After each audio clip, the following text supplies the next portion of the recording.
kita hari ini adalah bersama bertumbuh, bersama memberdayakan. Saya mau mengajak kita berefleksi pada hari ini lewat sebuah cerita.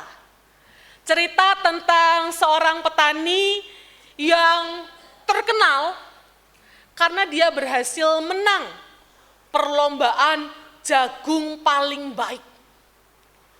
Petani ini terkenal, wah pokoknya kalau pergi ke ladang dia, makan jagung hasil panenan dia, wah jagungnya itu jagung unggulan.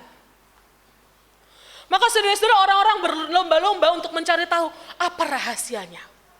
Sehingga ladangnya ini subur dan jagungnya itu bagus-bagus.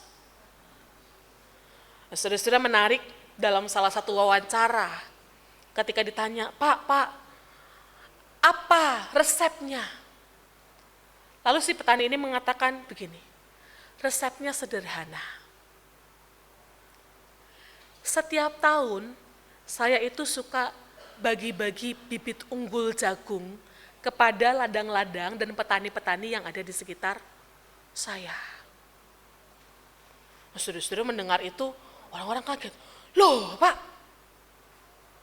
kalau Bapak bagi-bagi, nanti yang lain ikut menang dong. Bukankah kalau Bapak bagi-bagi bibit jagung yang paling unggul kepada sesama, nanti yang lain bagus, Bapak kalah. Nah, saudara-saudara menarik, si Bapak petani ini mengatakan begini, alah, cara berpikirmu itu salah. Justru kalau saya bagikan bibit-bibit yang unggul kepada ladang-ladang di sekitar saya, kepada petani-petani di sekitar saya, maka ladang mereka tumbuh dengan baik. Nah, nanti kan angin itu kan bertiup. Maka pasti ada bagian-bagian dari tumbuhan mereka yang masuk ke ladang saya. Nah, dengan demikian, maka apa yang saya tumbuhkan ini menjadi semakin baik. Karena dari sekitar saya yang terbawa oleh angin, itu juga adalah hasil dari bibit yang baik. Maka kalau saya mau baik, saya harus pastikan bahwa orang-orang di sekitar saya juga baik. Nah, saudara-saudara, cerita ini menarik. Kenapa? Karena dunia seringkali mengajarkan kepada kita, kalau mau tumbuh, kalau mau unggul, maka jadilah yang terbaik. Caranya gimana? Ya kerjakan sendiri. Jadilah yang luar biasa. Upayakanlah yang baik. Tapi saudara-saudara, menarik cerita tadi mengingatkan kita, ingat loh, kita itu hidup bersama-sama. Maka kalau kita mau baik, kita juga harus memastikan bahwa orang-orang di sekitar kita baik.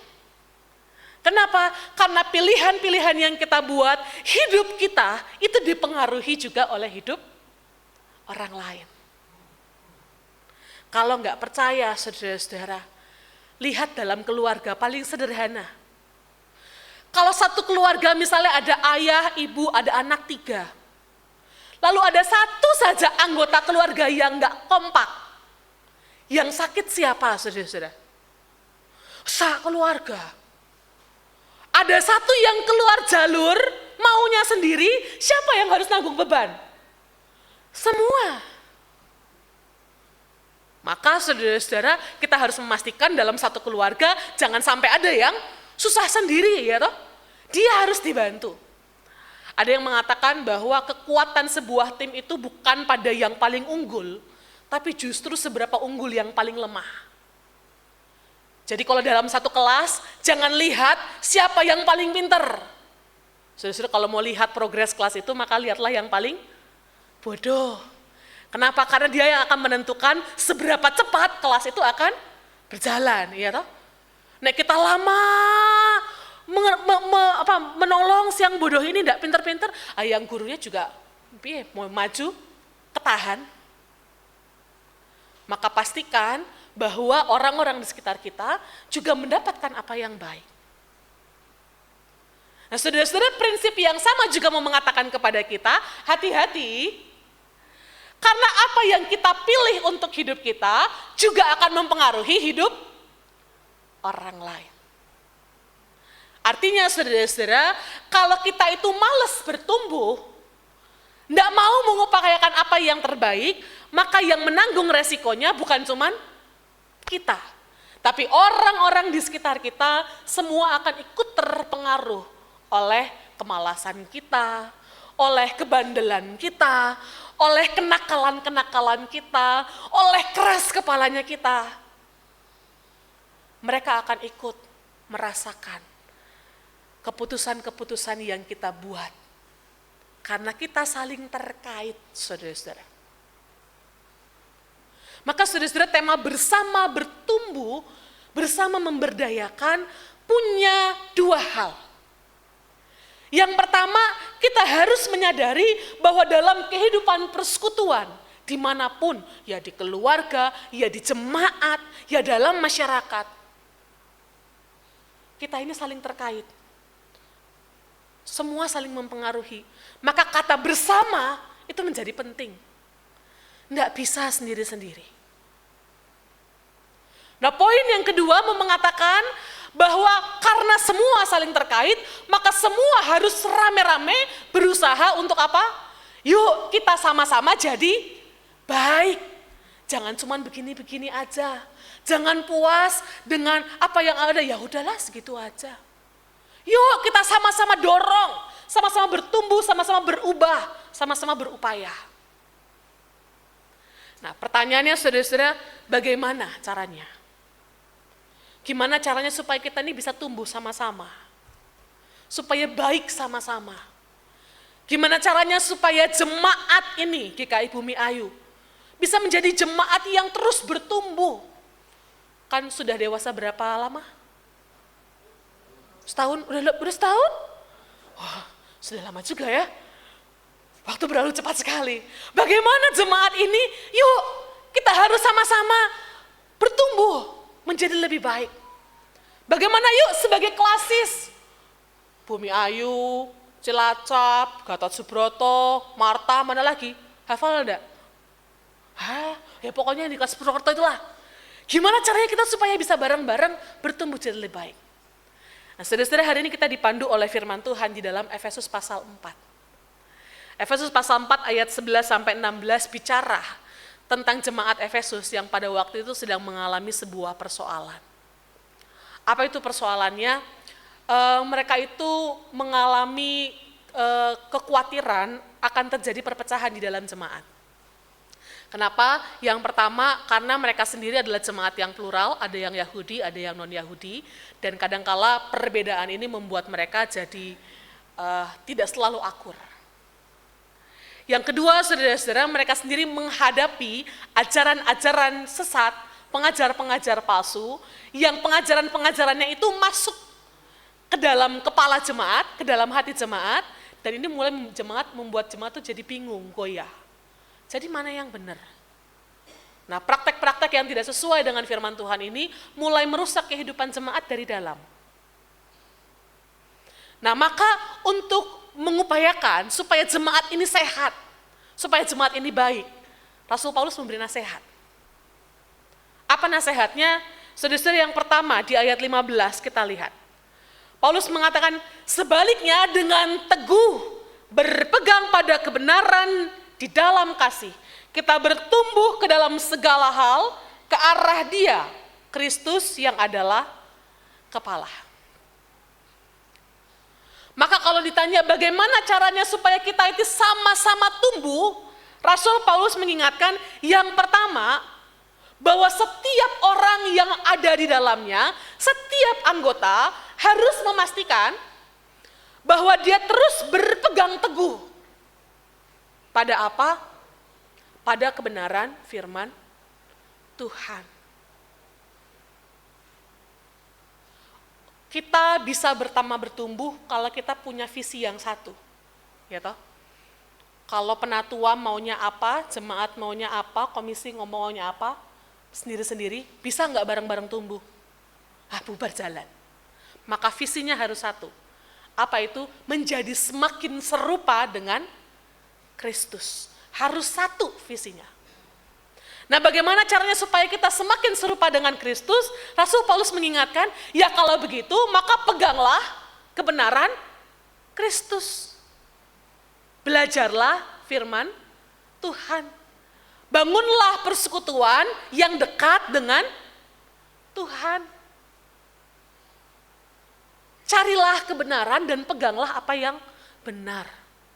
Kalau kita sendiri nggak tahu apa yang benar, dan ukuran kebenaran kita itu beda-beda, tidak patokannya Kristus, maka saudara-saudara akan sulit untuk bertumbuh. Maka dari itu saudara-saudara, kegiatan-kegiatan persekutuan di dalam gereja, pendalaman Alkitab ada nggak di sini? Ada. Ikutlah. Supaya apa? Supaya pikiran kita ini semakin dibersihkan, semakin dimurnikan, dan kita sama-sama belajar tentang apa yang benar. Punyalah hubungan yang baik dengan Tuhan. Milikilah iman yang kokoh. Karena pertumbuhan iman secara pribadi itu modal yang sangat besar bagi persekutuan bersama-sama. Apakah datang dalam persekutuan cukup? Tidak. Apa yang harus dilakukan? Lakukanlah kebenaran firman Tuhan. Kenapa? Karena hanya dengan melakukan, maka kita bisa melatih otot-otot iman dan spiritualitas kita. Mendengar hanya sebagian dari apa yang harus dilakukan. Tapi melakukan, membuat apa yang didengar itu masuk dan terus bertumbuh ke arah yang benar. Dari mana kita bisa menjadi semakin dewasa? Dari mana kita bisa menjadi semakin punya kasih? Bukan tentang mendengarkan khotbah kasih, tapi ketika kita berusaha langsung bagaimana mengasihi dalam kehidupan sehari-hari, disitulah kita menjadi dewasa. Disitulah kita menjadi semakin baik. Dan kebaikan kita ini akan mempengaruhi orang-orang di sekitar kita. Yang kedua, saudara-saudara, bagaimana caranya supaya kita bertumbuh?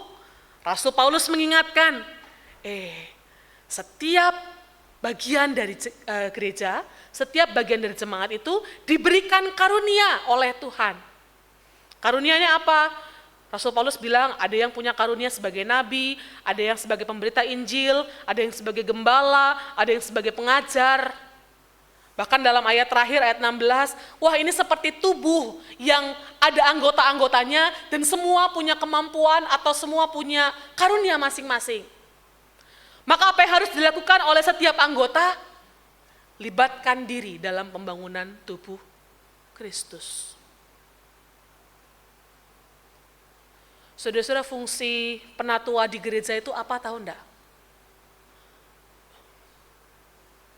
Fungsi pengurus atau komisi dalam gereja itu apa, tahu enggak? Apakah fungsi mereka mengambil alih seluruh pelayanan? Fungsi mereka adalah memimpin, memperlengkapi, supaya apa? Supaya semua anggota jemaat, semua warga gereja menggunakan karunia-Nya untuk pertumbuhan bersama. Maka saudara-saudara, kita tidak bisa menjadi orang Kristen datang ke gereja cuman hari Minggu mendengar lalu pulang selesai. Gereja ini baru dibilang berhasil bertumbuh kalau apa? Kalau semua orang menggunakan karunia-Nya masing-masing sesuai dengan keahlian masing-masing untuk membangun pertumbuhan atau pembangunan tubuh Kristus. Maka saudara-saudara, Rasul Paulus mengingatkan, pakai apa yang ada pada kita. Jangan menjadi orang-orang Kristen yang hanya menjadi konsumen di dalam gereja. Tahu konsumen ya? Kamu punya apa? Oh ya, beli, selesai. Tapi jadilah pelaku-pelaku pembangunan gereja. Libatkan diri dalam pelayanan. Libatkan diri dalam ruang-ruang yang ada. Libatkan diri di dalam kesaksian-kesaksian yang ada. Kenapa? Karena hanya dengan melibatkan diri kita sedang membangun pertumbuhan yang sama dengan yang lain. Dan bukankah saudara-saudara seringkali dalam melibatkan diri dalam pelayanan, kita ini malah jadi lebih pinter, lebih cerdas, lebih bertumbuh. Di Purworejo itu saudara-saudara ada satu cerita yang selalu dikumandangkan di tengah penatua. Apa itu? Kita semua itu mulai dari nol. Artinya apa?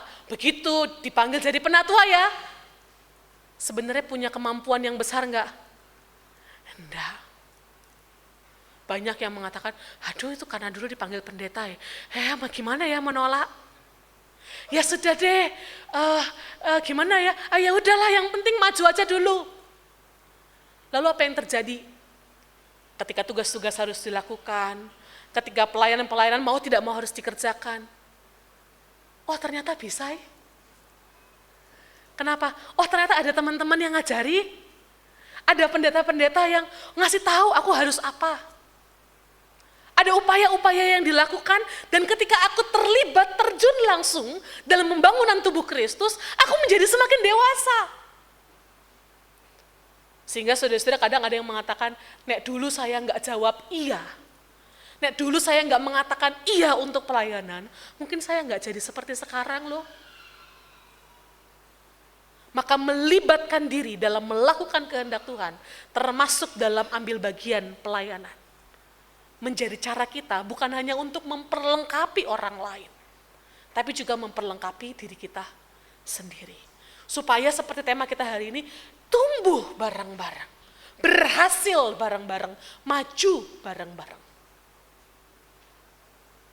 Dan yang ketiga, saudara-saudara, kalau kita itu sudah sama-sama berpegang teguh di dalam kebenaran, kita sama-sama saling menopang, bagi tugas, kerjakan tugasnya masing-masing, kerjasama. Maka yang terakhir saudara-saudara, apa yang harus dilakukan? Yang terakhir adalah bersedialah untuk diperlengkapi di dalam kasih. Kalau ada orang yang mau terlibat dalam pelayanan, ada yang mau membantu sesamanya, ada yang mau menyampaikan teguran, ada yang mau menyampaikan nasihat. Tapi kalau kita tidak punya kerendahan hati untuk mau diperlengkapi oleh orang yang lain, bisa maju enggak? Tidak bisa. Maka bersedialah untuk diperlengkapi oleh yang lain. Bersedialah untuk menerima masukan-masukan dari yang lain. Bangunlah relasi di dalam persekutuan yang penuh dengan cinta kasih. Yang menegur penuh kasih, yang mendapat teguran juga menerima kasih. Maka apa yang dikatakan oleh Efesus, kalau semua itu dilakukan, kita bertumbuh ke arah Tuhan, semakin serupa dengan Tuhan, kita saling membangun satu sama lain, dan kita juga bersedia untuk dibangun oleh sesama kita. Firman Tuhan mengatakan apa? Kita akan bersama-sama menjadi dewasa, kuat. Maka Allah katanya, yang menjadi kepala, juga akan memberikan kemampuan dan kekuatan bagi setiap anggota tubuhnya untuk terus bertumbuh ke arah Dia.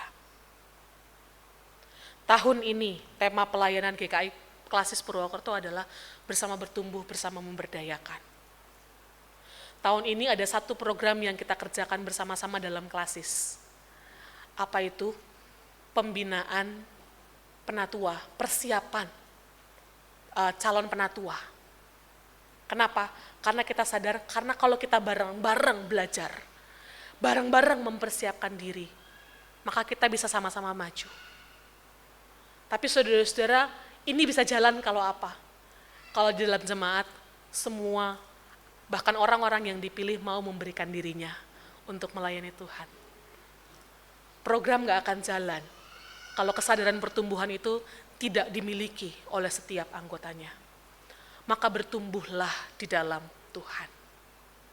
Bersedialah untuk dipakai dan dibentuk oleh Tuhan dengan cara-cara Tuhan. Proses pertumbuhan tidak pernah mudah. tetapi hasilnya selalu indah. Selamat menjadi pribadi yang terus menjadi lebih baik dan menjadikan sesamanya juga lebih baik di dalam Tuhan. Tuhan memberkati. Amin.